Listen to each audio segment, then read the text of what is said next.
नाम है देवरानी बनी बेटी। यह कहानी एक छोटे से गांव की है जिसमें एक लड़की गौरी रहा करती है। वह बचपन से ही समझदार और सजीव स्वभाव की है। वह गरीब परिवार से थी। उसका सपना था कि वह अपने माँ बाप के लिए कुछ बड़ा करे। गौरी की खुद की मेहनत और सपनों को पीछा करते करते वह बड़ी हो गई और नौकरी पाने के बाद वह शहर चली गई और उसने सुखी जीवन बिताने का मौका पाया। वह अपने माता पिता को पैसे भेजने लगी और उनकी मदद करने का अभियान चलने लगा। एक दिन गौरी के गांव में दूसरी कहानी बन गई। उसकी गांव में सोनिया नाम की एक लड़की रहा करती थी। वह भी बहुत ही सुंदर थी, लेकिन उसका दिल बड़ा नहीं था। सोनिया सिर्फ अपने बारे में ही सोचा करती थी, अपनी ही फिक्र किया करती थी। उसका ध्यान सिर्फ अपने ही स्वास्थ्य पे रहता था। एक दिन सोनिया गरीब परिवार गौरी के पास गई और उनसे पैसे मांगने लगी। गौरी ने उसकी मदद की, परंतु सोनिया ने कभी भी उसे धन्यवाद नहीं कहा।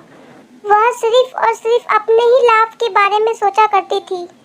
जब सोनिया के पास पैसे नहीं रहा करते थे तब वह गौरी के पास जाके बोली, गौरी मेरे पास कुछ पैसे नहीं है, तुम्हें मेरी मदद करनी चाहिए।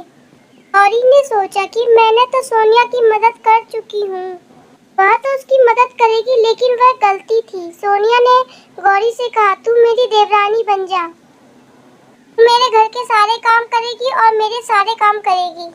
गौरी बड़ी ही चौंक गई, परंतु उसने सोनिया की बात मान ली। बन गई वह सोनिया की देवरानी। अब उसका सारा टाइम सोनिया के साथ बीतता था। गौरी घर का काम किया करती थी और सोनिया की सारी बातों को माना करती थी। सोनिया को कोई फर्क नहीं पड़ता था कि गौरी ने उसके लिए कितना कुछ किया है। सोनिया सिर्फ और सिर्फ अपने बारे में सोचा करती थी और गौरी को बुरा भला कहा करती थी और घर के सारे काम करवाया करती थी। यह तब तक चल रहा था जब तक गौरी की बात अपने माता पिता से नहीं होया करती थी। गौरी ने बताया कि वह सोनिया की देवरानी बन गई है और उसके लिए सारे काम किया करती है। गौरी के माता पिता को चिंता होने लगी और उन्होंने गौरी को समझाया कि तुम ऐसे काम नहीं कर सकती। वह उसे सोनिया के घर से वापस ले आए। गौरी ने आखिर अपने माता पिता की सलाह मान ली। वह सोनिया के घर से वापस आ गई। सोनिया ने गौरी को काम करने के लिए दबाया, लेकिन गौरी ने तय किया कि अब वह कोई भी काम नहीं करेगी और ना कभी किसी की देवरानी बनेगी। गौरी ने खुद के लिए नौकरी ढूंढी और वह अपने सपने की ओर बढ़ रही है। अब वह जान गई है कि सच्चे सपने को मेहनत करना और खुद को बेहतर बनाना जरूरी होता है।